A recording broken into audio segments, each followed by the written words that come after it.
ধমধমাত ছাত্ৰ-ছাত্ৰীৰ পৰা বলপূৰ্বক ধন সংগ্ৰহ শিক্ষকৰ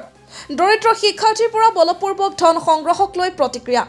নলবাৰীৰ ধমধমা সিনিয়ৰ সেকেন্ডাৰী স্কুলত পৰীক্ষাৰ ফৰ্ম ফিলআপৰ নামত শতাধিক শিক্ষাৰ্থীৰ পৰা বিদ্যালয় কৰ্তৃপক্ষই বলপূৰ্বক ধন সংগ্ৰহ কৰাক লৈ ব্যাপক প্ৰতিক্ৰিয়াৰ সৃষ্টি হৈছে প্ৰায় ৭০% দৰিদ্ৰ সীমাৰেখা তলৰ ছাত্ৰ-ছাত্ৰীয়ে অধ্যয়ন কৰা শিক্ষা অনুষ্ঠানখনৰ শৈক্ষিক তত্ত্বাৱধায়ক কল্যাণ নাথ আৰু উচ্চ বৰ্গৰ সহায়ক গৰাকী শিক্ষাৰ্থীসকলৰ পৰা উচ্চতৰ মাধ্যমিক প্ৰথম বাৰ্ষিকৰ ছাত্ৰ-ছাত্ৰীৰ পৰীক্ষাৰ ফৰ্ম ফিলআপৰ নামত নীতি বহিৰ্ভূতভাৱে ধন সংগ্ৰহ কৰা বুলি উঠিছে ভয়ংকৰ অভিযোগ ইফালে অসম চৰকাৰৰ শিক্ষা বিভাগৰ নিৰ্দেশনা অনুসৰি দৰিদ্ৰ সীমাৰেখাৰ তলৰ ছাত্ৰ-ছাত্ৰীয়ে ফৰ্ম ফিলআপৰ বাবদ কোনো ধন আদায় দিব নালাগে যদিও বিদ্যালয় কৰ্তৃপক্ষই বুজন সংখ্যক ছাত্ৰ-ছাত্ৰীৰ পৰা ৯০০ টকাকৈ ফৰ্ম ফিলআপৰ নামত ধন আদায় কৰিছে এই ক্ষেত্ৰত শিক্ষা অনুষ্ঠানখনৰ অধ্যক্ষৰ দায়িত্বত থকা জিলা শিক্ষা বিষয়া জয়ন্ত ঠাকুৰীয়া অথবা জিলা প্ৰশাসনৰ অজ্ঞাতে এই অপকৰ্ম কৰা বুলি জানিব পৰা গৈছে ধমধমা সিনিয়ৰ সেকেন্ডাৰী স্কুলৰ শিক্ষক তথা শৈক্ষিক তত্ত্বাৱধায়ক কল্যাণ নাথে উচ্চতৰ মাধ্যমিক প্ৰথম বাৰ্ষিকৰ ছাত্ৰ-ছাত্ৰীয়ে ফৰ্ম ফিলআপৰ নামত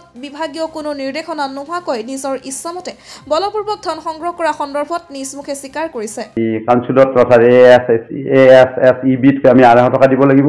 চেণ্টাৰৰ কাৰণে আমি ৩৫০ টকা লৈছোঁ কণ্টিজেঞ্চি আৰু হেৰিৰ কাৰণে অনলাইনৰ কাৰণে আমি ১০০ টকা লৈছোঁ তাৰপৰা আমাৰ ইণ্টাৰনেল এক্সামিনেশ্যনৰ কাৰণে ১০০ টকা লৈছোঁ আৰু আমাৰ এই সৰস্বতী পূজাৰ কাৰণে ১০০ টকা লৈছোঁ সেইকাৰণে আমাৰ যিটো ফিগাৰ সেইটো আমাৰ বেছি হৈছে আৰু মই ভাবোঁ সেইটো আমাৰ ভুলো হৈছে কাৰণ আমি বেলেগৰ নিচিনাকৈ আমাৰ এইটো অনভিজ্ঞতাই হওক বা আমাৰ পৰিদৰ্শক মহোদয়ৰ লগত মই যোগাযোগ কৰিব লাগিছিল মোৰ যোগাযোগ কৰা নহল আনকি প্ৰতিগৰাকী ছাত্ৰ-ছাত্ৰীৰ অনলাইন কৰাৰ নামতো ১০০ টকাকৈ ধন সংগ্ৰহ কৰিছে ইফালে চেণ্টাৰ ফিজৰ নামত ৩৫০ টকাকৈ প্ৰতিগৰাকী ছাত্ৰ-ছাত্ৰীৰ পৰা সংগ্ৰহ কৰিছে য'ত নেকি গুৱাহাটীত শিক্ষা বিভাগৰ কাৰ্যালয়ত অহা যোৱা কৰা ফৰ্ম ফিলআপৰ কাম কৰাৰ নামত চাহ পানী খোৱাৰ নামতো দৰিদ্ৰ সীমাৰেখাৰ তলৰ ছাত্ৰ-ছাত্ৰীসকলৰ পৰা ধন সংগ্ৰহ কৰাক লৈ ব্যাপক প্ৰতিক্ৰিয়াৰ সৃষ্টি হৈছে টকাটো এইটো আচলতে ফৰ্ম ফিলআপ নহয় এইটো আচলতে আমি ইণ্টাৰনেলতো বেলেগকৈ ল'ব লাগিছিল সৰস্বতী পূজাটো মানে আমি বেলেগকৈ ল'ব লাগিছিল আৰু আমি হেৰিটো যিটো এইটো আপোনাৰ কি অনলাইন হেৰি সেইটো ষ্টুডেণ্টকে দি দিব লাগিছিল কিন্তু ষ্টুডেণ্টক কৰিলে সিহঁতে কেতিয়াবা হেৰি কৰে ছাবজেক্টৰ ভুল কৰে কেতিয়াবা কাৰণে কুৱেশ্যন পেপাৰৰ নাটনি হ'ব পাৰে বুলি আমি সেইবিলাক ভাবি তেওঁলোকক নিদি সেইটো শৃংখলা হওক বুলি আমি আচলতে কৰিছোঁ কিন্তু শৃংখলাৰ পৰিৱৰ্তে এতিয়া যিটো মানে হেৰি হ'ল মানে সন্মুখীন হ'ব লগা আছোঁ সেইটো আচলতে দুখ পাইছোঁ ইতিমধ্যে ১২৯ গৰাকী ছাত্ৰ-ছাত্ৰীৰ পৰা ৯০০ টকাকৈ সংগ্ৰহ কৰিছে ধমধমা সিনিয়ৰ সেকেন্ডাৰী স্কুলৰ শৈক্ষিক তত্ত্বাৱধায়ক কল্যাণ নাথ আৰু তেওঁৰ কৰ্মচাৰীয়ে আমাক ৯০০ টকা বুলি কৈছে ৯০০ টকা দিয়া হৈছে আমাক যোৱাকালি কৰিছোঁ ফৰ্ম ফিলআপ কৰিছোঁ জমা দিয়া নাই আজি জমা নকৰি বুলি ছাৰ কিমান বুলি কৈছে ৯০০ টকা বুলি কৈছে আৰু ফৰ্ম ফিলআপ কৰিব আহিছোঁ তাতে ৯০০ টকা লৈছে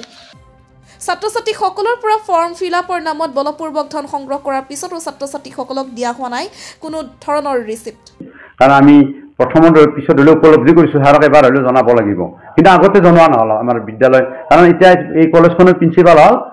মানে প্ৰিন্সিপাল ইনচাৰ্জ ভাৰপ্ৰাপ্ত অধ্যক্ষ মই নহয় ভাৰপ্ৰাপ্ত অধ্যক্ষ হ'ল নলবাৰী পৰিমণ্ডলৰ বিদ্যালয়সমূহৰ মানে পৰিদৰ্শক মহোদয় তেখেতৰ নাম মাননীয়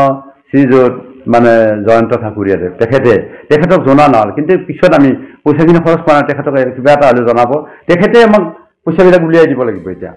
ইয়াকে লৈ বৃহত্তৰ ধমধমাত ব্যাপক প্ৰতিক্ৰিয়াৰ সৃষ্টি হৈছে লক্ষণীয়ভাৱে এই সমস্ত ঘটনাৰ বিষয়ে অভিযোগ পোৱাৰ পিছতেই নলবাৰী জিলায়ুক্ত বৰ্ণালী ডেকাই তাৎক্ষণিকভাৱে ব্যৱস্থা গ্ৰহণ কৰি তদন্ত কৰি কঠোৰ পদক্ষেপ গ্ৰহণ কৰাৰ বাবে জিলা শিক্ষা বিভাগৰ দায়িত্বত থকা অতিৰিক্ত আয়ুক্ত